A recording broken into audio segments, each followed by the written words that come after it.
this video, we are covering the $2,400 SSI boost. This is the $200 a month. Here's what you need to know. The politicians said that they would get to work on this after they passed the Inflation Reduction Act. The Inflation Reduction Act, it passed, so they should be getting through on this as promised. However, the politicians, they just took off for a 1-month vacation. So we will see what they do when they get back. Here's an overview of the situation. 3 things. The first thing is the Social Security program will run out of money by 2035. That's only 12 years away. If nothing changes, in 12 years, Social Security recipients will see their benefits reduced by 20% in order to keep the program alive. So this includes current recipients and future recipients. The second thing is Social Security recipients. They are experiencing a lower standard of living because their annual cost of living adjustments. They are not keeping up with inflation. For many recipients, I'm sure it's stressful. I'm sure it's frustrating, but I want you to know that you are not the only one that feels this way. This is a common complaint that is being logged to Congress, but nothing is being done. Nothing is being accomplished to rectify the situation. Those are the 2 big problems. The third thing that you need to know is that currently there are 3 bills in Congress that are attempting to solve the situation. There are 65 million Social Security recipients. This includes retired workers, disabled workers, survivors, spouses, and children of beneficiaries. Social Security recipients receive an annual increase. This is a cost of living adjustments, but again, these increases, they are not keeping up with inflation. The adjustment for this year was an increase of 5.9%. However, inflation in June was 9.1%. In July, it was 8.5%. To make matters worse, Social Security recipients, they are gonna get screwed over again this year. You see, the government, they calculate the cost of living adjustments for the next year based on inflation rate in Q3. That's July, August, and September. In July, the rate of inflation fell. If inflation falls in August and September, that's going to be great news for most people, but not for Social Security recipients. That would mean a smaller cost of living adjustment for next year. So the worst case scenario would be if inflation falls in July, August, and September. This is straight from the Social Security Administration website. The cost of living adjustment is based on the Q3 of the year. This is also from a SSI website. They just use July, August, and September conveniently for the governments and unfortunately for recipients. Inflation is on a downward trend in the months that matter the most. And the last thing that you should know is that Social Security recipients, they're gonna get screwed over even more. Within the new bills that we're about to get into, there is money for Social Security recipients. However, this will trigger tax consequences for a lot of those recipients. If a Social Security recipient makes under a certain amount of money, then all your Social Security income is tax-free. For example, if you're married and your adjusted income is above $44,000, then up to 85% of your benefits are taxable. Any increases will push many recipients above that threshold. I want to clarify this when I say 85%. That means that 85% of the benefits will be subject to tax.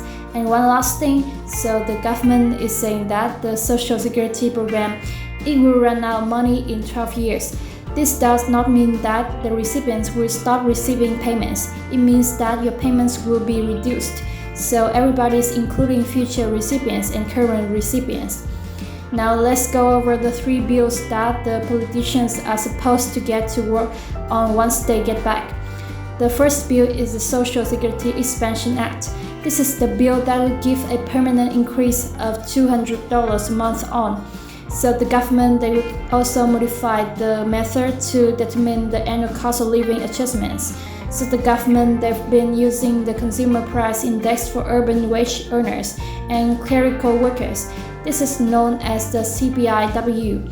This bill, it could change the cost of living adjustment to be based on the Consumer Price Index for the elderly. So this is known as the CPIE. Experts are saying that the CPIE, which is that what trying to change it is to a more accurate reflection of the spending patterns of seniors. So basically, the government has been inaccurately computing the annual cost of living adjustments for all this time. Independent parties are reporting that current recipients have been getting underpaid for all these years because the government was using CPIW instead of CPIE. Anyway, these changes would be applicable to all Social Security recipients and people turning 62. Next year in 2023, there would also be a boost to people receiving special minimum benefits, which is currently around $900 a month, and we can increase to approximately $1,400 a month. In order to address the whole Social Security going bankrupt thing, the government would charge Social Security taxes on people making over $250,000 a year. The current system, once you make over $147,000 a year, the rest of your income is no longer subject to Social Security taxes. They're estimating that this change could keep the Social Security program solvent until 2096. They also want to charge Social Security taxes on investment income. This is the money that you make in the stock market, money that you make from interest, dividends, etc. So this type of income is currently exempt from Social Security taxes. So that's the first bill word on the street. That is not a single Republican would support this bill. The Republicans are saying that they do want to address the problem. They want to fix the situation. However, they're saying that they would rather redo the entire system and find a sustainable solution. Another thing is that you have Democratic Senator Kyrsten Sinema. She is completely against increasing taxes. She will agree to certain ones like the new corporate minimum tax, but other taxes on individuals, private equity firms, and certain corporations. She is a hard no, so we don't know where she stands on this bill, but the Democrats, they're going to have to get every vote that they can get. The second bill is called the Social Security 2100 Act. It was introduced by Democratic Congressman John Lawson. Congressman Lawson said he's hopeful that Congress will vote on his bill once they return from their August recess. Congresswoman Jaya Paul, she is urging Speaker of the House Nancy Pelosi to vote on this bill in September. This bill would increase Social Security benefits by 2%, temporarily for 5 years. There would be an additional boost for lower-income beneficiaries, widows and widowers, and people 80 years old and above. It would be paid for by charging Social Security taxes on people making over $400,000 a year. This bill will also require the utilization of CPE instead of CPIW. So it will also increase the income threshold, so less people pay taxes on their Social Security benefits. And then we have the third bill. It's called the Protecting and Preserving Social Security Act. In this bill, Social Security recipients will not receive an increase to their payments, but it will extend the life of Social Security program to 2052 by charging high-income earners Social Security taxes, and it will also switch to CPIE instead of CPIW. In terms of cost of living adjustment for next year, the government would look at the inflation reports for July, August, and September.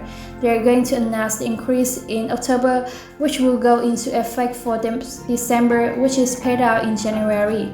The Senior Citizen League is estimating a 9.6% increase for next year. However, as you know, that data is still incomplete.